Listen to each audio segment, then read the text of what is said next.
ইমাম গাযালি রাহমাতুল্লাহ আলাইহি বলেন, চোখের সামনে যে আমরা আকাশের মতো নীল একটা জিনিস দেখি, ওটার তুলনায় ছোট্ট একটা ডিম, এটা যতটুকু, দ্বিতীয় আসমানের তুলনায় প্রথম আসমানটা অতটুকু, তৃতীয় আসমানের তুলনায় দ্বিতীয় আসমানটা অতটুকু, চতুর্থ আসমানের তুলনায় তৃতীয়টা অতটুকু, পঞ্চমটার তুলনায় চতুর্থটা অতটুকু ডিমের মতো, ষষ্ঠটার তুলনায় পঞ্চমটা অতটুকু, 7 নম্বরের তুলনায় 6 নম্বরটা ওরকম ডিমের মতো। এবার বুঝেন সপ্তম আসমান কত বিশাল। তার চাইতেও উপরে, এর চেয়েও বিশাল হলো মাওলার কুরসি। ওয়াসিআ কুরসিয়ুহুস সামাওয়াতি ওয়াল আরদ। মেরে মুহতারাম দোস্ত, আজিজ ও বুজুর্গ, এর উপরে হলো মাবুদের আরশ, এর চেয়েও বড় হলো আরশ। এই 7 আসমানের উপরে আরশে আজিমের নিচে এই বিরাট যে মহাশূন্য আর এরিয়া আছে, ওখানে হলো জান্নাত। আল্লাহু আকবার। আমার আপনার জন্ম ওইখানে। মূলত আমার আপনার আব্বার জন্ম কোথায়? কত উপরে। আর মানুষের বাচ্চা অত উপরে জন্ম নিয়ে ওখানে তার সৃষ্টির মূল হলো, আর ও বেটা এখানে বান্দরের ছাউ হিসেবে নিজের পরিচয় দেয়। গাধানিরও তো একটা সীমা থাকা দরকার। মেরে মুহতারাম দোস্ত আজিজ, বলতেছিলাম এই যে বিশাল মহা সৃষ্টি করেছেন কে? মাওলা পাকের নিয়ম হলো আদেশের মাধ্যমে সবকিছুকে বাস্তবায়ন করেন। কুন ফায়াকুন, আদেশ করেন হও হয়ে যায়। আসলে আমাদেরকে বোঝানোর জন্য কোন দিয়ে মাবুদের ইরাদার তাবির করা হয়েছে, নতুবা কোন শব্দ বলার দরকার পড়ে না। হিচে কাসদার মুলকে ও আমবাজ নাই, কওলে ওরা লাহনে নাই, আওয়াজে নাই। এই মহাবিশ্বকে সৃষ্টি করেছেন, জোরে বলুন কে? এটার নিয়ম নীতি তৈরি করে দিয়েছেন কে? এজন্য সূর্য চন্দ্র যার যার কক্ষপথে ভেসে বেড়াচ্ছে। লাশামসু ইয়ামবাগি লাহা আন তুদরিকাল কমার ওয়ালাল লাইলু সাবিকুন নাহার। সূর্যের ক্ষমতা নাই সে চাঁদের গায়ে আছড়ে পড়বে, চাঁদকে ধরে ফেলবে। প্রত্যেকেই যার যার জায়গায় ভেসে বেড়াচ্ছে। কুল্লুম ফি ফালাকি ইয়াসবাহুন। এই মহাবিশ্বের নিয়ম নীতি তৈরি করেছেন কে? নাকি অটোমেটিক হয়ে গেছে বিবর্তনবাদের মতো? এমনি এমনি বান্দরের ছাউ থেকে লাফাইতে লাফাইতে শিম্পাঞ্জি, তারপরে আরেকটু সোজা হয়েছে, পরে গরিলা, তারপরে আরেকটু সোজা হয়েছে, তারপরে মানুষ, আর লেঙ্গুরটা আস্তে আস্তে ভিতরে ঢুকে হামাই গেছে। ওলা ফাগলের মাত আপনারা শুনবাইননি।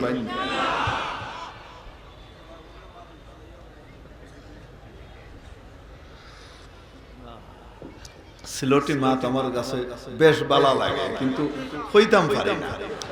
তুরা শিখছি, বাক্কা শিখছি না। আপনারা দোয়া করুন আল্লাহ মুকম্মল শিখাই দেন। মেরে মুহতারাম দোস্ত আজিজ ও বুজুর্গ, এখন বলেন দেখি, এই মহাবিশ্বকে বানিয়েছেন কে? পরিচালনা করেন কে? নিয়ম নীতি তৈরি করে দিয়েছেন কে? প্রত্যেকেই যার যার নিয়মে চলে বেড়াচ্ছে, ঠিক কি ঠিক না? কেউ আল্লাহর নীতির বাইরে চলে না। মেরে মুহতারাম দোস্ত আজিজ ও বুজুর্গ, দুনিয়াতে এমনও কিছু মানুষ আছে যারা বলে এইরকম এইগুলা যা চলছে অটোমেটিক চলছে, প্রাকৃতিক নিয়মে চলছে, কোনো স্রষ্টা নেই। ওলা পাগল আছে না নাই হুক্কা? এরা আবু জেহেলের চাইতেও বড় পাগল। কারণ আবু জেহেলের মাথা পচলেও এতটুকু ছিল যে সবকিছুর স্রষ্টা একজন আছে। আবু জেহেলের মাথা যতটুকু পচছিল, বর্তমান কালের নাস্তিকের মাথা এর চেয়ে বেশি পচে গেছে। ঠিক ঠিক। এখন আমাদের সিলেবাস কি এই মার্কা পচনশীল মাথা দিয়ে তৈরি হবে, নাকি সত্যিকারের মহাজ্ঞানী শিক্ষাবিদদের পরামর্শে তৈরি হবে? ঠিক কিনা? মেরে মুহতারাম দোস্ত, ফাঁকের কথা এটা বাধ্যকা। আমরা যেটা বলতে চাচ্ছি, এগুলার স্রষ্টা আছে না নাই? আসুন কে? আল্লাহ। মেরে মুহতারাম দোস্ত আজিজ ও বুজুর্গ, সে আল্লাহ রাব্বুল আলামিন পৃথিবীর মধ্যে বিভিন্ন রকমের জন্তু জানোয়ার সবকিছু তৈরি করে দিলেন। তৈরি করে দিয়ে প্রত্যেককে নিয়ম দিয়ে দিলেন, এভাবে এভাবে চলতে হবে। যাকে যে নিয়ম দিয়েছেন সে তার নিয়মের বাইরে চলে না, সে তার নেচার আর সিস্টেম অনুযায়ী তাকে যে স্বভাব দেওয়া হয়েছে সেই স্বভাবের উপরে চলে। হযরত মুসা আলাইহিস সালাম যখন ফিরআউনকে দাওয়াত দিতে গেলেন, ফিরআউন দম্ভ ভরে প্রশ্ন করলো, মার রাব্বুকুমা ইয়া মুসা, ও মুসা এবং হারুন, তোমাদের রব কে? মেরে মুহতারাম দোস্ত, মার রাব্বুকুমা ইয়া মুসা জিজ্ঞেস করলেন। ফিরআউন জিজ্ঞেস করলো, এ মুসা হারুন, তোমাদের রব সে আবার কি? হে তো নিজের বড় খোদা কয়, আনা রাব্বুকুমুল আ'লা। হযরত মুসা আলাইহিস সালামের রাগ যে উঠছে, তুমি সব চেনো, শুধু তোমার রবরে চেনো না। কিন্তু রাগ হইতে পারতেছে না, কারণ আল্লাহ তাআলা কইয়ে দিয়েছেন, মুসা একটু ঠান্ডা করে নরম করে কইও, ফাকুলা লাহু কাওলাল লাইয়িনা লাআল্লাহু ইয়াতাযাক্কারু আও ইয়াখশা। একটু নরম করে কইও। সুবহানাল্লাহ। এখন উনি রাগ হইতে পারতেছে না, কিন্তু জবাব একটা দিবেন। সুবহানাল্লাহ, কালিমুল্লাহ। কি জবাব দিবেন জানেন? ربنا الذي أعطى كل شيء خلقه ثم هدى। আমাদের রব হলেন সে মহান সত্তা যিনি প্রত্যেকটা সৃষ্টিকে আলাদা আলাদা আকৃতি দিয়েছেন, প্রত্যেককে আলাদা আলাদা আকৃতি দিয়েছেন। সুম্মা হাদা, এবং প্রত্যেককে আলাদা আলাদা প্রকৃতি আর স্বভাব দিয়েছেন। এখানে হিদায়াতের অর্থ হিদায়াতে ফিতরিয়া, ফিতরত দান করা। হিদায়াতের 7 মানা। কোরআন সুন্নাহর ভিতরে হিদায়াত কয় মানায় ব্যবহৃত হয়েছে? 7 মানায়। যদি জানা না থাকে তাইলে গিয়ে ওয়াজাদাকা দাল্লান ফাহাদা ওই পাকিস্তানের মুফাসসিরের মতো তাফসীর করবে, ঝামেলা হয়ে যাবে। নবী, আমি আপনারে গুমরাহ পেয়েছিলাম, নাউজুবিল্লাহ, হ্যাঁ, তারপরে আপনাকে হেদায়েত দিলেন তিনি। নবীজি কোনোদিন গুমরাহ ছিলেন? নবীজি কোনোদিন পথভ্রষ্ট ছিলেন? ইসলাম আসার পরে যে সমস্ত জিনিস হারাম হয়েছে, অপ্রিয় হয়েছে, সেগুলোর কোনোটাই নবীজি জীবনে কোনোদিন করেন। সুবহানাল্লাহ। তাহলে কোন কালে গুমরাহ ছিলেন? তার মানে বোঝা গেল এখানে হেদায়েত এবং দলালতের মানা আমরা যেটা বুঝি সেটাই, নাকি আরো অর্থ আছে? সুম্মা হাদা। আমাদের রব হলেন সে মহান সত্তা যিনি সৃষ্টি করেছেন, প্রত্যেক সৃষ্টিকে আলাদা আলাদা আকৃতি দিয়েছেন। সুম্মা হাদা, এবং প্রত্যেককে আলাদা আলাদা নেচার এবং স্বভাব দিয়েছেন।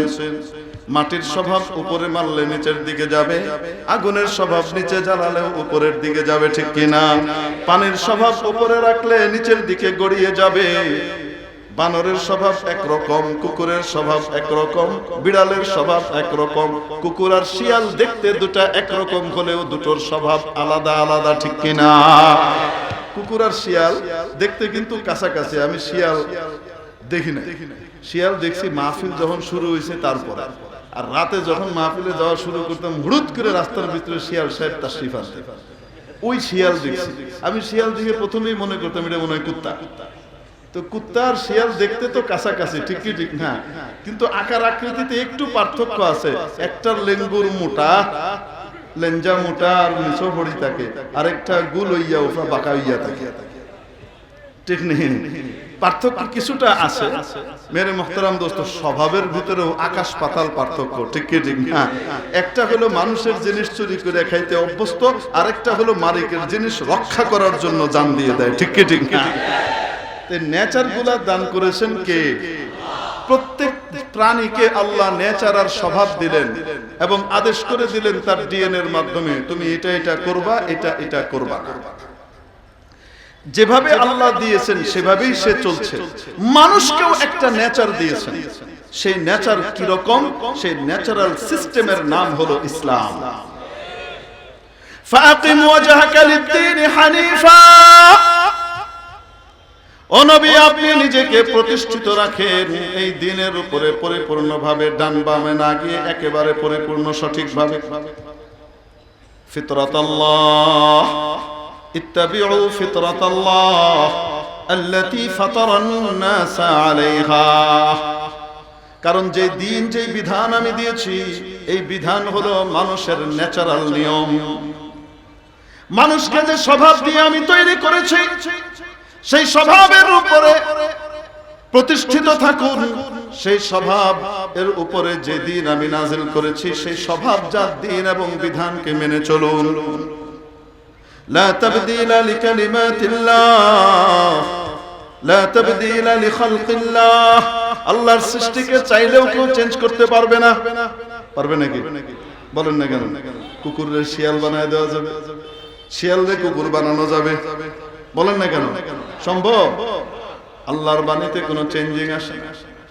যালিকাদ দীনুল কাইয়্যিম, এটাই হলো একমাত্র সুপ্রতিষ্ঠিত দ্বীন, জীবন বিধান। ওয়ালাকিন্না আকসারান নাসি লা ইয়ালামুন। তাহলে ইসলাম কি জিনিস? এটা হলো মানুষকে যে স্বভাব আর রুচি প্রকৃতি আল্লাহ দান করেছেন, সেই রুচি প্রকৃতির আইনের নাম হলো ইসলাম। ঠিক কি ঠিক না? এখন আসেন, আল্লাহ তাআলা প্রত্যেক সৃষ্টিকে সৃষ্টি করে তাকে একটা নিয়ম কানুন বলে দিয়েছে। আল্লাহ ছাগলকে বানালেন, বানিয়ে তারপরে তার নেচার দিয়ে দিলেন, তাকে বলে দিলেন ছাগল লেটবি, চেনবি, কাঁঠাল পাতা খাবি, মেমে করবি, যা ইচ্ছা তাই খাবি, কোনো অসুবিধা নেই, তবে খবরদার পানিতে যাবি না, তুই মাটিতে থাকবি। কোথায় যাবি না? মাটি থেকে বাইরে হয়ে কই যাস না। হাজার হাজার লক্ষ বছর থেকে ছাগল আল্লাহর দেওয়া এই নিয়ম মেনে আসতেছে। ঠিক কি ঠিক না? স্রষ্টার কথা মেনে আসতেছে। আপনি দেখবেন ছাগলকে যদি আপনি তার এরিয়ার বাইরে পানিতে নিতে যান, পারবেন তো? যাবে কোনোদিন? যাবে না। বরং আপনি যদি তাকে পুকুরে নিতে চান, সুরমা নদীতে একটু গোসল করায় আনতে চান, নিতে গিয়ে দেখেন টাইনে নিতে যাবেন, তার চোখ বেরিয়ে যাবে, এমন ঘাওরামি করে খাড়ায় থাকবে, গলার ভিতরে চাপ লেগে ফাঁস আটকে কি হবে, চোখ বেরিয়ে যেতেছে, তারপরেও সে কি করবে না? যাবে না। আপনি বেশি টানতে যাবেন, তার সামনে যে ঠ্যাং দুইটা আছে, হাত, এই জিরাগুলার এসে এরশাদ সাহেবের লাঙ্গল বানায় দেবে, মাটি খুঁড়ে যাবে, তারপরেও সে পানিতে যাবে না। ঠিক কি ঠিক না? ছাগল স্রষ্টার দেওয়া আইন মানতেছে, তাকে যেখানে থাকতে বলা হয়েছে সে সেখানে থাকে, তার বাইরে যায় না। বুঝাইতে পারিনি? মাছকে আল্লাহ রাব্বুল আলামিন তৈরি করলেন, তৈরি করে তাকে নেচার দিয়ে দিলেন, তুই পানিতে থাকবি, খবরদার পানির বাইরে মাটিতে আসবি না। শিখাইছেন না? শিখান বলে দিয়েছেন। মাছ আজীবন এই কথার উপরে আমল করতেছে, সে ওইখান থেকে স্বাধীনতার নাম দিয়ে মাটিতে আসে। থাকবো না কো বদ্ধ ঘরে, দেখবো এবার জগৎটাকে, এই কথাকে মাছ ওইখান থেকে কোনোদিন উপরে আসে? কন্যা কেন? আপনি ইশকাল করবেন, হুজুর আসে তো, কই মাছ আই। কই মাছ যে আসে সব সময় আসে না, বিশেষ মুহূর্তে আসে। তাকে আল্লাহ আদেশ করে রাখছেন, তুমি ওই মুআক্কার পানি থেকে আমি আকাশের প্রথম যেদিন বৃষ্টি নাজিল করব মৌসুমের, সেই বৃষ্টির পানিটাকে তুমি গ্রহণ করার জন্য উপরে আসো, আবার পানিতে চলে যাবে ওই পানি নিয়ে। ঠিক কি ঠিক না? নাকি উপরে ইয়া মাটির ফড়ি থাকে? বলেন না কেন? সেও পানির জন্যই আসে, আবার চলে যায়, জরুরত শেষ সে জায়গা মতো চলে যায়। ঠিক কি ঠিক না? তাহলে মাছকে আল্লাহ বললেন পানিতে থাকো, মাছের সুখ শান্তি সফলতা কামিয়াবি ইজ্জত সম্মান সমৃদ্ধি পানিতে থাকার ভিতরে। ছাগলকে বলেছেন মাটিতে থাকো, জলে যাবা না, তুমি পানিতে যাবা না।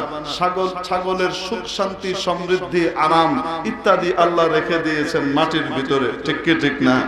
কোনদিন আজ পর্যন্ত দেখেছেন যে ছাগল বা মাছ তার আইন ব্রেক করতেছে, আল্লাহর দেওয়া জায়গা থেকে আলাদা জায়গায় যাইতেছে? দেখেছেন? যাই নাই।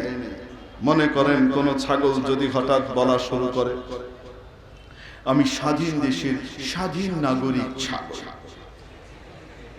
আমার স্বাধীনতায় হস্তক্ষেপ করার ক্ষমতা কার? এই পৃথিবীর 4/3 ভাগ হলো পানি আর মাত্র 1 ভাগ মাটি। আমাকে মাটিতে বন্দি করে রাখা হয়েছে, আমার অধিকার হরণ করা হয়েছে। বিজ্ঞানের কত আবিষ্কার, সাবমেরিন কেবল নিচে দিয়ে যাচ্ছে, বিদ্যুতে দিয়ে যাচ্ছে, কর্ণফুলী টানেল যাচ্ছে, আরো কত কিছু তৈরি হয়েছে বিজ্ঞানের সে আবিষ্কার দেখবার জন্য।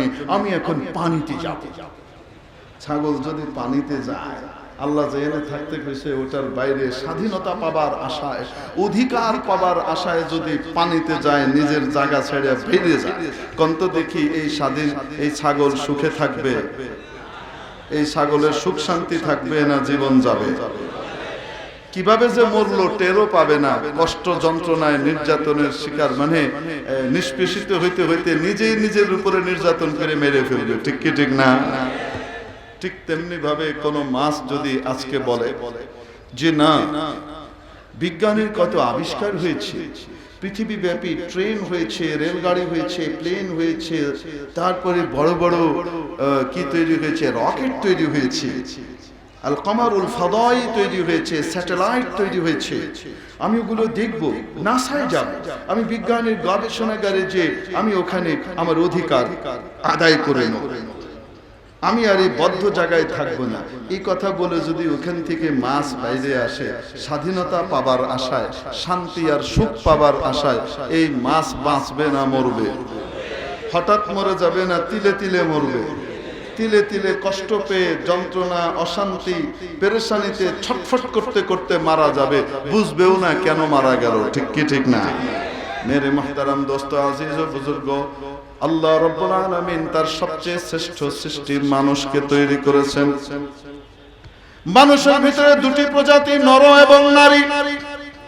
ঠিক কি ঠিক না? তৈরি করবার পরে রব্বুল আলামিন উভয়ের জন্য নীতিমালা ঘোষণা করেছেন না করেন নাই? নীতিমালাটা ঘোষণা করেছেন কি? তাহলে স্রষ্টা জানেন কিভাবে চললে আমরা সুখ শান্তি সফলতা পাবো, আর কি করলে আমরা সুখ শান্তি সফলতা থেকে বঞ্চিত হয়ে দুঃখ কষ্টে এবং অশান্তি পেরেশানিতে নিমজ্জিত হব। ঠিক কিনা? রব্বুল আলামিন বলে দিলেন, ওরে নারী, وقرن في بيوتكن ولا تبرجن تبرج الجاهلية الأولى وأقمنا الصلاة وآتينا الزكاة وأطعنا الله ورسوله। সূরা আহজাবের 33 নম্বর আয়াতে মাবুদ বললেন, ও নারীরা, তোমরা অবস্থান করো তোমাদের বাড়িতে। কথাটা মোল্লা কার? মোল্লা যদি বলে কার কথা বলেন? নিজের বাপ দাদার না, আল্লাহ। ওয়াকারনা ফি বুয়ুতিকুন, ও নারীরা তোমরা অবস্থান করো, বসবাস করো কোথায়? বাড়িতে। ওখানে অবস্থান করো, বাড়ি থেকে বের হইও না। এই আইনটা দিয়েছেন কি? একান্ত যদি কোনো কারণে বের হওয়া লাগে, হতে পারে কিনা? অসুস্থতা দেখা দিয়েছে, বাচ্চা অসুস্থ হয়ে গেছে, বাচ্চাকে নিয়ে হসপিটালে যাওয়ার লাগতে পারে কি পারে না? বলেন না কেন? হ্যাঁ, বিভিন্ন প্রয়োজনে বাইরে যাওয়ার দরকার হতে পারে কি পারে না? যদি কখনো বের হতে হয়, ওয়ালা তাবাররাজনা তাবাররুজাল জাহিলিয়াতিল উলা, জাহিলি যুগের নারীরা যেভাবে নিজেদেরকে এক্সপোজ করে, প্রদর্শন করে, তাদের সৌন্দর্যকে দেখিয়ে বের হতো, সেভাবে তোমরা কখনো নিজেদেরকে এক্সপোজ করে বের হবে না। তাহলে কিভাবে বের হবে? কিভাবে বের হবে? সূরা আহজাবের 59 নম্বর আয়াতে মাবুদ বলে দিলেন, ইয়া আইয়ুহান নবী, ও নবী, কুল লিআজওয়াজিক, বলে দেন আপনার স্ত্রীদেরকে, ওয়া বানাতি, বলে দেন আপনার মেয়েদেরকে, ওয়া নিসাইল মুমিনিন, বলে দেন ঈমানদারদের নারীদেরকে। বেঈমানদের জন্য এগুলো কিছু করার কিছু নাই। তারা আল্লাহরে বিশ্বাস করে, মুসলমান দাবি করে, ঈমানদার দাবি করে, মুসলমানের কবরে শুইতে চায়, তাদের জন্য এই কথা। ঠিক কি ঠিক না? স্পেশাল। ওয়া নিসাইল মুমিনিন ইউদনিনা আলাইহিন্না মিন জালাবিবিহিন, যেন তারা নিজেদের উপরে জিলবাব লটকে দেয়। জিলবাব কাকে বলে? অনেক ব্যাখ্যা আছে। মুফাসসিরিনে কেরাম, ফুকাহায়ে আযম যে ব্যাখ্যা করেছেন, জিলবাব এমন বড় দৈর্ঘ্য প্রস্থের চাদরকে, কাপড়কে বলে, যেই কাপড়টার মাঝ বরাবর কোন ব্যক্তির মাথায় রেখে দিলে চারিদিক তার নিচ পর্যন্ত, পা পর্যন্ত মাটিতে পৌঁছে যায়, তাকে ঢেকে ফেলে। এরকম কাপড়কে কি বলে? আসতে বলুন, বুঝাইতে পারি নাই। তাহলে জিলবাবের চাইতে বোরকা কি বেশি কঠিন না আরো সহজ? হুক্কা জিলবাব দিল আপনি দেখতা পিতা, 8টা কি ভাই? নবীজি আরো সহজ করে দিয়ে দিয়েছেন, ঠিক কি ঠিক না? ইউদনিনা আলাইহিন্না মিন জালাবিবিহিন, যেন তারা জিলবাব লটকে দেয়।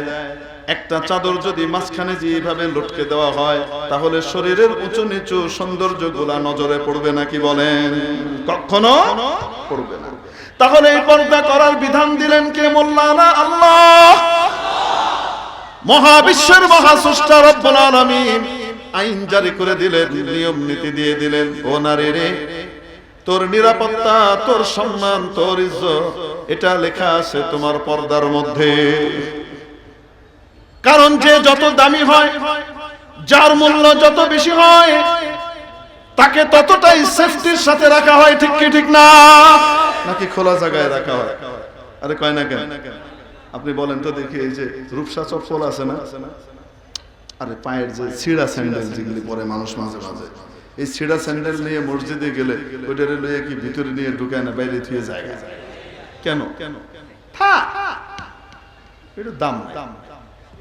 আর যদি আপনার হাসপাতালের জুতা 15,000 টাকা দিয়ে একটা কিনছে, ওইটা নিয়ে মসজিদে গেলে ভিতরে জুতো নিয়ে ঢোকা নিষেধ, তারপরে ওইটারে লইয়া একটা ব্যাগের ভিতরে বেড়ে বগলে করে লইয়ে যাবো, ঠিক কি ঠিক না? কেন? জিনিস দামি, যেহেতু দামি, অতএব এটাকে কাভার্ড করে রাখতে হবে, ঠিক কি ঠিক না? চোর চোরটা বদমাইশের বাজে মানুষের নজর জানি তার উপরে না পড়ে। বলেন না কেন? আচ্ছা আপনারা বলেন দেখি, সোনা দানা অমূল্যবান মানে দাম নাই, মূল্যহীন না অনেক দামি? সবজির চাইতে বেশি দামি? কন না কেন? বেগুনের চাইতে কম দামি না বেশি দামি? আরে হোক্কা, এখন ওই বেগুন আপনি দেখবেন একদম কি করে, ডালের ভিতরে নিয়ে, ঝুড়ির ভিতরে নিয়ে দোকানে দোকানে বসে থাকে, ব্যান গাড়িতে করে হাঁটতে থাকে, ঠিক কি ঠিক না? করে কি করে না? আপনি বলেন তো দেখি, বেগুন ওলার অত বেশি পেরেশানি নাই, চুরি গেলে আর কি যাইব, এটা বেদামি জিনিস, ঠিক কি ঠিক না? এর বিপরীতে বলেন তো দেখি, সোনা দানা, এটাকে মানুষ তার দরজার বাইরে ডিসপ্লে করে রেখে দেয় সুন্দর করে। তার বাড়িতে যে দরজা আছে, সেই দরজার ভিতরে এরকম কি করে, সোনাগুলারে লাগায় লাগায় থুয়ে দেয়, কাঁচের বক্স বানিয়ে, আমাদের এত বালা আছে, এরকম সুন্দর হার আছে, আমাদের এত সৌন্দর্য মণ্ডিত জিনিস আছে, আমাদের হীরার নেকলেস আছে, এই সবগুলোকে মেইন দরজার বাইরে কাঁচের বক্স তৈরি করে, হ্যাঁ, ওখানে সুন্দর করে দেখে দেয়, লিখিয়ে রেখে দেয়, ডিসপ্লেতে রেখে দেয়, যে আসে সে যেন দেখতে পারে, ওয়াও। হ্যাঁ, আরে কয় না কেন? ওভাবে রাখে। কোথায় রাখে? আচ্ছা ঠিক আছে, ঘরের ভিতরে নিয়ে বৈঠকখানায় টেবিলের উপরে ধুয়ে দেয়। কোথায় রাখে? আচ্ছা ঠিক আছে, বৈঠকখানায় না, আরেকটু ভিতরে নাই, বেডরুমে। বেডরুমে নিয়ে তারপরে আপনার বিছানার বালিশের উপরে ধুয়ে দেয়, সাজাইয়া রাখে। সকাল বিকাল যখন জাড়িয়া নেকলেসটা এবং ওগুলা স্বর্ণ, এগুলো গহনা রাখি দেয়। কি করে? কই রাখে? আলমিরার মধ্যে, সিন্ধুকের ভিতরে। আলমারির ভিতরেও দরজা খুললেই যে তাকগুলা ওখানে রেখে দেয়, তো কই রাখে? চাবি দেওয়া আলাদা ড্রয়ার, সেই ড্রয়ারের ভিতরে রাখে, ঠিক কি ঠিক না? আবার সেই ড্রয়ারের ভিতরে অনেকের আলাদা কি থাকে, গহনার বক্স থাকে, ওইটা আরো বেশি সেফ হাউস, ওইটার ভিতরে ঢুকায় রাখে, ঠিক কি ঠিক না? কেন? জিনিস বেদামি না দামি? তাহলে স্বর্ণের সম্মান, স্বর্ণের ইজ্জত, স্বর্ণের মূল্য কিসের ভিতরে? ওপেন হয়ে খোলামেলা ভাবে রাখার ভিতরে, নাকি তার সম্মান, তার মর্যাদা ভেতরে ঢেকে ঢুকে রাখার ভিতরে? আসতে বলুন, কিসের মধ্যে? ঠিক কি ঠিক না? তাহলে ঢেকে ঢুকে রাখার দ্বারা জিনিসটার মূল্যহানি ঘটানো হয় না, মূল্য বেশি দেওয়া হয়, ইজ্জত কমানো হয় না, ইজ্জত বাড়ানো হয়। मेरे मुहतरम दोस्तों, अजीज व बुजुर्गों, नबी पाक मुहम्मदुर रसूलुल्लाह सल्लल्लाहु अलैहि वसल्लम আমাদেরকে বলেন, আদ-দুনিয়া কুল্লুহা মাতা, দুনিয়া এবং তার ভিতরে যা কিছু আছে, এই সব কিছু হলো অত্যন্ত উপকারী বস্তু, ঠিক কি ঠিক না? ওয়া খায়রু মাতা'id দুনিয়া আল মারআতু সালিহা,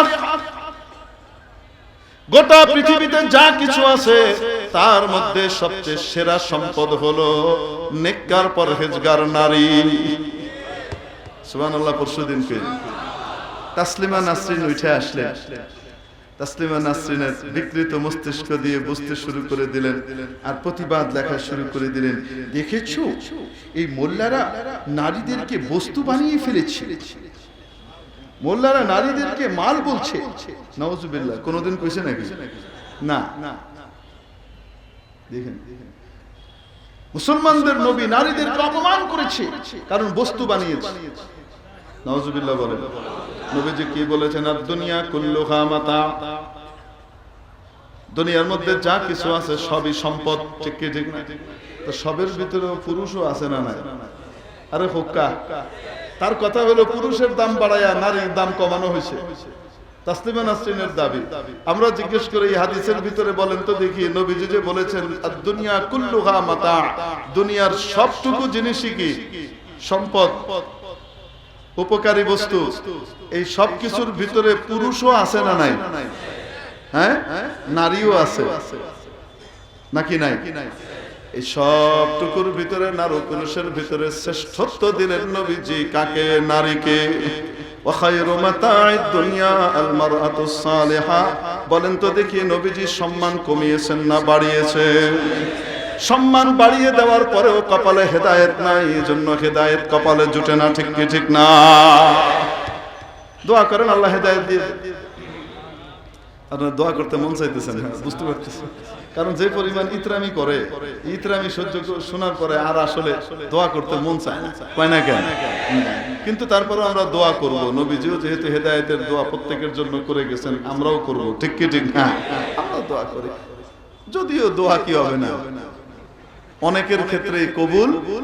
নবীজির দোয়াতে আবু জেহেলের কপালে হেদায়েত কি করে না, জুটে নাই। তো আমাদের দোয়াতে এরকম কিছু জুটে যাবে আশা করি না, কিন্তু তাও দোয়া করি। ঠিক কি ঠিক না? এখন বলেন দেখি, যে জিনিস গোটা পৃথিবীর মধ্যে স্বর্ণের চেয়েও, হীরার চেয়েও, মণিমুক্তার চেয়েও দামি, এই দামি বস্তুটা ওপেন এক্সপোজ করে নিজেকে প্রতিবাদ করো, নিজেকে ফুটিয়ে তোলো, নিজেকে প্রকাশ করো, এইরকম স্লোগান দিয়ে বাইরে বের করার মাধ্যমে তাদের ইজ্জত সম্মান নাকি মূল্যহানি ঘটানো হচ্ছে। যদি কখনো সোনা দানার ব্যাপারে কেউ এসে ওয়াজ শুরু করে, কি ওয়াজ? কেন রেখেছেন সোনাগুলোকে ভেতরে? এগুলোর সৌন্দর্য সবাইকে দেখায়, এটা তো সোনার অধিকার। আপনি সোনাকে তার অধিকার থেকে বঞ্চিত করছেন, হীরাকে তার অধিকার থেকে বঞ্চিত করছেন। ভেতরে রাখবেন না, খুলে বাইরে রেখে দেন। আপনি কি করবেন? কত নাম্বার চোর তুই? ঠিক কি ঠিক না? দান্দালের জায়গা পাস না, বাইরে সোজা করে দিব, বলবেন কি বলবেন না? তাহলে যারা নাকি গোটা পৃথিবীর মধ্যে সবচেয়ে সেরা সম্পদ নারীদেরকে পর্দার বাইরে এসে ওপেনলি এক্সপোজ হয়ে ঘোরাফেরার জন্য দাওয়াত দেয়, বুঝতে হবে এরা হলো আসলে চরিত্রের চোর, লম্পট টাইপের লোক। ঠিক কি ঠিক না? এরাই সে সমস্ত লোক যারা বিশ্ববিদ্যালয়ের মতো শিক্ষালয়ের ভেতরে, মানুষ গড়ার কারখানার ভেতরে ধর্ষণের সেঞ্চুরি করে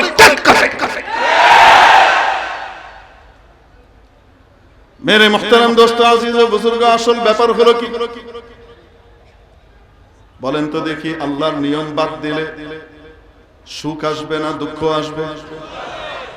আজ থেকে 40-50 বছর আগে নারীদের মধ্যে পর্দা কম ছিল না বেশি ছিল? আল্লাহর নিয়মের উপরে তারা বেশি চলেছেন। ঠিক কি ঠিক না? আজ থেকে 40-50 বছর আগে পুরুষের মধ্যেও পর্দা ছিল। ঠিক কি ঠিক না? হুজুর, পুরুষের পর্দা আবার কোথায়? সূরা নূরের 30 নম্বর আয়াতে মাবুদ বলেন, ইয়া আইয়ুহা কুল্লিল মুমিনিনা ইয়াগুদ্দু মিন আবসারিহিম ওয়া ইয়াহফাযু ফুরুজাহুম। নবী বলে দেন ঈমানদার পুরুষদেরকে তারা যেন নিজের চক্ষুকে নিচের দিকে রাখে এবং নিজের গোপনাঙ্গের হেফাজত করে, চরিত্রের হেফাজত করে। সুবহানাল্লাহ। পুরুষের পর্দা আছে না নাই? কোন বেডি যদি খুলিয়া বের হয় বার হয়, তার দিকে আমরা চাইয়া তাকমু না, নজর নিচে রাখবো। আমরারও পর্দা আছে না নাই? হোক্কা এখন পর্দা বেশি নাকি 40 বছর আগে পর্দা বেশি ছিল? আল্লাহর নিয়মের পালনটা আজকে বেশি না তখন বেশি ছিল?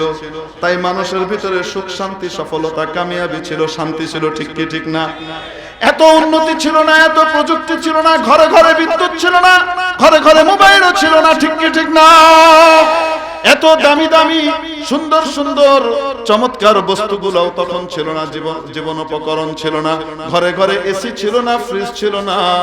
কিন্তু আল্লাহর হুকুম মানার কারণে, আল্লাহর দেওয়া নিয়ম মানার কারণে তাদের মধ্যে সুখ এবং শান্তি ছিল, ঠিক কি ঠিক না? তারা একজন এক মেয়েকে বিয়ে করে গোটা জীবন পার করে দিয়েছেন, দ্বিতীয়টার চিন্তা করতে হয় নাই। এক নারী তার স্বামীর সাথে গোটা জীবন পার করে দিয়েছে, সুন্দর সুন্দর বাবুগুলোকে লালন পালন করে তৈরি করেছে, ঠিক কি ঠিক না? জীবন পার হয়ে গেছে, বিবাহ বিচ্ছেদের প্রয়োজন পড়ে নাই। আর আজকে কি অবস্থা বলেন? কি অবস্থা আমি বলবো না, বাংলাদেশের মহামান্য প্রেসিডেন্ট মহোদয় বলেছেন। বলেন নাই? আপনারা শুনেন নাই মনে হয়? হ্যাঁ, এক কনভোকেশনে গিয়েছিলেন, ওখানে উনি বলেছেন এখানে মাননীয় চিফ জাস্টিস আছেন, প্রধান বিচারপতি আছেন, চ্যান্সেলর সাহেব আছেন, ভাইস চ্যান্সেলররা, বড় বড় শিক্ষিতরা সবাই আছেন, কিন্তু বাংলাদেশে ডিভোর্সের হার যেভাবে বাড়ছে এটা বড় ভয়ানক, অশনি সংকেত। বলেন না কেন? ডিভোর্স আগে বেশি ছিল না, এখন বেশি। ডিভোর্সটা কখন হয়? সুখে শান্তিতে থাকলে না, অশান্তিতে থাকলে। এখন স্বামী তার স্ত্রীকে বিশ্বাস করে না, স্ত্রী তার স্বামীকে বিশ্বাস করে না, একে অপরের ভিতরে বিশ্বাস ভঙ্গের এমন এক হিড়িক চলেছে। মেরে মুহতারাম দোস্ত, চোখের হেফাজত না করার কারণে, চোখের পর্দা না করার কারণে, নিজের গোপনাঙ্গের পর্দার হেফাজত না করার কারণে, আল্লাহর বিধানকে তরক করার কারণে, আল্লাহর নিয়মের বাইরে যাবার কারণে অশান্তি ঘরে ঘরে ঢুকে গেছে, ঠিক কি ঠিক না? সবকিছু থাকা সত্ত্বেও নাই। মেরে মুহতারাম দোস্ত, যারা আজকে আমাদেরকে নারী অধিকারের নামে, যারা আজকে মুক্তমনা কালচারের নামে আমাদেরকে দাওয়াত দিয়ে আমাদেরকে ঘর থেকে বের করার ব্যবস্থা করছে, নারীদেরকে চাকরিতে যেতে হবে এই ধরনের কথাবার্তা বলে তাদেরকে বের করার ব্যবস্থা করছে, তাদের অবস্থা আসলে বান্দরের মতো। বলবো নাকি আপনাদেরকে? ইউরোপ আমেরিকাতে কি হয় কইতে পারেন? আমরা এই যে প্রত্যেক 4-5 বছর পর পর যার গাড়ি আছে সে গাড়ির মডেল চেঞ্জ করে না, কর না কেন? আর আমরা বছর 2 বছর পর পর কাপড় চেঞ্জ করি না, আবার নতুন কাপড় নেই ঈদের সময়, পূজার সময়, কয় না কেন? চেঞ্জ করে কি করে না? ইউরোপ আমেরিকার এরা 4-5 বছর পর পর জামাই বদল করে আর বউ বদল করে। বুঝছেন না আপনারা? শান্তি তো আছে না অশান্তি? অশান্তি আছে হয়তো ভাত। এখন মাসালা হলো ওদের ভিতরে তো বাপের পরিচয় দেওয়ার মতো লোক খুঁজে পাওয়া কঠিন হয়ে যায়, তাই মাতৃ পরিচয় বাধ্যতামূলক। বুঝেন নাই মনে হয়? মেরে মুহতারাম দোস্ত, আজিজ ও বুজুর্গ, এখন বলেন দেখি তাদের মধ্যে যে অশান্তি আর পেরেশানি কি পরিমাণ। আমি 2010 এবং 2011-তে জাপানে গিয়েছিলাম 2 বার। তো 2010 সালের যে সমীক্ষা, সরকারি হিসাব জাপানের, মাত্র 1 বছরের তাদের জনসংখ্যা আমাদের চেয়ে কম। জাপানের জনসংখ্যা আমাদের চেয়ে অনেক কম, কিন্তু ওখানে মাত্র 1 বছরের ভিতরে 31,000-এর মতো মানুষ আত্মহত্যা করেছে। গোটা পৃথিবীতে সুইসাইডের দিক থেকে সবচেয়ে বেশি এগিয়ে জাপান। একজন মানুষ সুইসাইড করে কখন? যখন জীবনের যন্ত্রণা জ্বালা সহ্য করতে না পেরে তার কাছে মৃত্যুর জ্বালাটা আরামদায়ক মনে হয়, ঠিক কি ঠিক না? তার নিজের জীবনটা দিয়ে। কি নাই জাপানের কাছে? ইলেকট্রনিক যে সমস্ত প্রযুক্তি জাপানের কাছে আছে, আমেরিকার কাছে এত উন্নত, কি নাই তাদের কাছে? কোন টেকনোলজি নাই? আমেরিকা দাবিয়ে রেখে দিয়েছে সৈন্য দিয়ে, দখলদারিত্বের মাধ্যমে, কিন্তু ওদের কাছে নাই কি? সবকিছু থাকা সত্ত্বেও আল্লাহর হুকুম, নবীর তরিকা নাই, পর্দার বিধান নাই, নবীর তরিকা অনুযায়ী নিজের জীবন কাটাবার সিস্টেম নাই, যার কারণে অশান্তি আর পেরেশানির ভিতরে জীবন কাটাইতেছে, ঠিক কি ঠিক? মেরে মুহতারাম দোস্ত, ইউরোপ আমেরিকার এরা যে অশান্তি আর যন্ত্রণার ভিতরে জীবন কাটায়, এরা বলতেও পারবে না যে কেমন যন্ত্রণা। বুঝাইতে পারে নাই? যতদিন রস ততদিন যে যার মতো চুষে নিতেছে, একদিনের কাছে একদিন ওর কাছে একদিন ওর কাছে, এমনি ঘুরে ঘুরে চুষা শেষ, বুড়া হয়ে গেছে, সিবড়া হয়ে গেছে, এখন আর কিছু নাই। কি করে? ওল্ড হোমে যাও, বৃদ্ধ নিবাসে যাও, ওইনে ফিরে থাকো, আর বছরে একবার বাবা দিবসে প্লাস্টিকের ফুল পাঠায় দিবে পোলায়। আপা শুভেচ্ছা দিলাম, এই যে ফুল পাঠিয়েছে তোমাকে, প্লিজ গ্রহণ করো। এই সমস্ত ভড়ং মার্কা বাবা দিবস আর মা দিবস তৈরি করে পালন করে, ঠিক কি ঠিক না? কেউ দায়িত্ব নেওয়ার নাই। কিন্তু এই অশান্তি পেরেশানি কি আমাদের দেশে আছে? নাই, কয় না। আমাদের দেশে কি ওরকম নাকি আলেম ওলামার কারণে, তাবলীগ ওয়ালাদের মেহনতের কারণে, আলেম ওলামার মেহনতের কারণে, হক্কানি পীর মাশায়েখের মেহনতের কারণে আজকে আমাদের দেশের ভিতরে এখনো অনেক ব্যাপক হারে পর্দা আছে না নাই? আল্লাহর হুকুম নবীর তরিকায় মানুষ চলে না, যার কারণে এখনো পর্যন্ত আমাদের দেশে অনেক শান্তি বিরাজমান, ঠিক কি ঠিক না?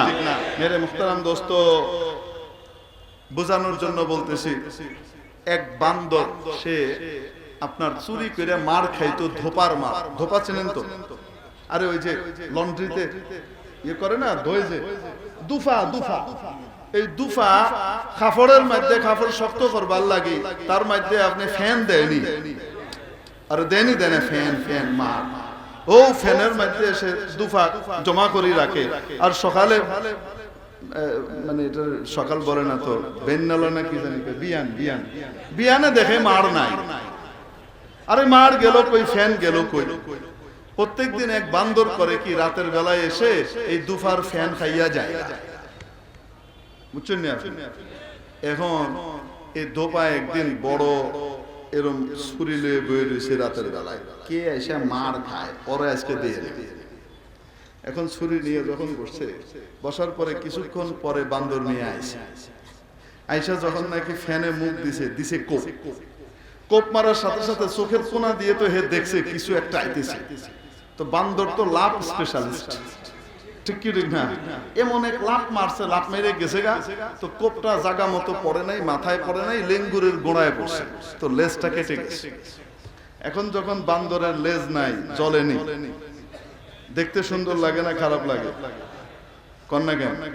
যারে আল্লাহ লেজ দিয়ে বানাইছে তার সৌন্দর্য লেজের ভিতরে, ঠিক কি ঠিক না? তার লেজ না থাকলে খারাপ লাগবে। এখন এই বান্দর এলাকায় যাওয়ার পরে জঙ্গলের সবাই কয় লেজ নাই, খেপাইতেছে। বান্দরের দল তো বান্দর, এ চিন্তা করে খাইছে রে কান, দল ভারী করা ছাড়া তো উপায় নেই এই জঙ্গলে থাকতে হইলে।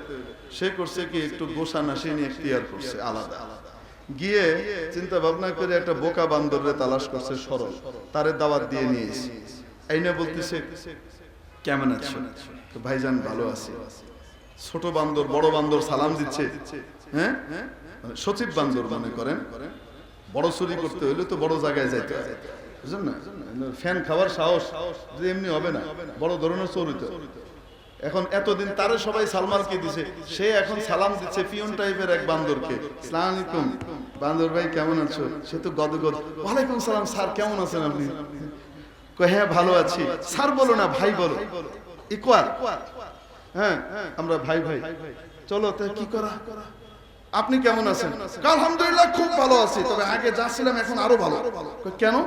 ওই যে দেখো না, লেজ অপারেশন করে আসছে। অপারেশন করে আসছেন মানে? এই যে দেখো লেজ অপারেশন করাইছি। হায় হায়, এটা কি করছেন? কারে বোকা কোথাকার, তুমি হায় হায় বলতেছো? এখন কত স্মার্ট লাগতেছে আমাকে, জানো? এই লেজের কারণে কত বিপদ। গাছের ডালে বসে লেজটা ঝুলে থাকে আর কুত্তায় কামড় মারে। এই লেজের জ্বালায়, এটা একটা ওজন, বাহ্যিক একটা জিনিস বহন করা কত কষ্টের। এটাকে অপারেশন করে আসার পরে, সার্জারি করে আসার পরে কি যে আরাম ফিল করতেছি, খুব সুখে আছে। তাই নাকি? হ্যাঁ। তো ভাইজান কত দিয়ে করছেন এটা? আরে অনেক এক্সপেন্সিভ, এগুলা তুমি চিন্তা করো না, অনেক দাম এটার অপারেশনের। একটু পরে আচ্ছা, তবে তোমাকে দেখে খুব খারাপ লাগতেছে, মনে হয় তুমি অপারেশন করাইতে চাও, তবে ঠিক আছে, আমি এই সার্জারিটা শিখে আসছি, আমি তোমার কাছ থেকে পয়সা নিব, আমি ফ্রি করে দিচ্ছি। সে খুব খুশি যে আমার অপারেশন ফ্রি করে দিবে। বান্দর করছে গিয়ে দিছে লেঙ্গুর কেটে। কাটার পরে এখন লাভ মারে কয় কি রে চিৎকার করস কে লেগা? কয় ভাইজান আপনি কইলেন খুব আরাম, খুব স্মার্ট লাগে, খুব আরাম লাগে, শান্তি লাগে, এখন তো জ্বলে। বান্দর কয় জ্বলে? হ্যাঁ খোদা আমার জ্বলবো কে লেগা, তুইও জ্বলবি। এটা কোনো কাম করলেন? কাম যাওয়ার তুই আর আমি এখানে এক দলে হয়েছি, তোরও কিন্তু লেঙ্গুর কাটা খেপাই। তো কি করতে হবে? তুই দূরে দূরে লই আইবি আমার হসপিটালে, আর আমি একটা একটা করে লেঙ্গুর কাটবো, অপারেশন করবো। আমাদের দল ভারী করতে হবে। আমাদের দল যখন ভারী হয়ে যাবে তখন আমরা লেঙ্গুরওয়ালা করে খেপাইয়া কমু, দেখছো আনস্মার্ট দাড়িওয়ালা। আমরা তখন লেঙ্গুর কাটা, লেঙ্গুরওয়ালাদেরকে কি করবো? খেপাবো। বুঝছেন আপনারা? আনস্মার্ট পর্দাওয়ালি। তখন আমরা বলবো কয় আচ্ছা তাই করে। এখন ধীরে ধীরে একটা একটা করে আনতেছে আর কাটতেছে, আর সবাই চিৎকার করে দল ভারী করতেছে। মেরে মুহতারাম দোস্ত, ইউরোপ আমেরিকার নিজেদের জিন্দেগির ভিতরে সুখ নাই, শান্তি নাই, অশান্তি পেরেশানিতে জীবন কাটাইতেছে। ছেলে মেয়েকে বড় করে 18 বছর হওয়ার সাথে সাথে ছেলে মেয়ে কয় হিজ হিজ হুজ হুজ, বহুদিন তোমার জ্বালা যন্ত্রণা সহ্য করছি, এখন তুমি আর আমি আলাদা, তুমি আলাদা। ছেলে জায়গা আলাদা হইয়া, মেয়ে জায়গা আলাদা হইয়া, নাতি পুতির সাথে দাদা নানির, দাদি নানির কোনো সম্পর্ক নাই, কোনো কিছুই নাই। এই অবস্থায় জীবন কাটাইতেছে। তাদের যে জীবনের কষ্ট আর জর্জরিত অবস্থা, ওদের মাস্টার প্ল্যানার বদমাইশ গুলো চিন্তা করছে বাংলাদেশের মানুষগুলা সুন্দরভাবে থেকে এত সুখে থাকবে, টাকা নাই পয়সা নাই তেমন কিছু নাই, তারপরেও কি সুখে শান্তিতে জীবন কাটাইতেছে। এই সুখে থাকতে দেওয়া যাবে না। অতএব কি করো? অগরে লেঙ্গুর কাটার ব্যবস্থা করো, অগরেও জ্বালাইতে হবে। এই জন্য নারী অধিকারের নামে এবং নারীবাদী কিছু নামানোর মাধ্যমে আমাদের লেঙ্গুর কাটার ব্যবস্থা করতেছে। ঠিক কি ঠিক না? মেরে মুহতারাম দোস্ত, আমরা কি পাশ্চাত্যের এই মুখরোচক স্লোগানে মুগ্ধ হয়ে আমাদের স্বকীয়তা, আমাদের সত্যিকারের স্বাধীনতা, আমাদের পর্দার স্বাধীনতা এবং ইজ্জত সম্মানকে আমরা কি বিসর্জন দেব, না আল্লাহর নিয়মে আমরা আমাদের পর্দা করেই যাব ইনশাআল্লাহ? মেরে মুহতারাম দোস্ত, আজিজ ও বুজুর্গ, এজন্য পর্দা আমরা মেয়েরাও করব, পর্দা আমরা ছেলেরাও করব। আল্লাহ যেভাবে বলেছেন সেভাবেই করব ইনশাআল্লাহ। রাজি আছি তো? আল্লাহ তাআলা আমাদেরকে আমলের তৌফিক নসিব করেন। ওয়া মা আলাইনা ইল্লাল বালাগ।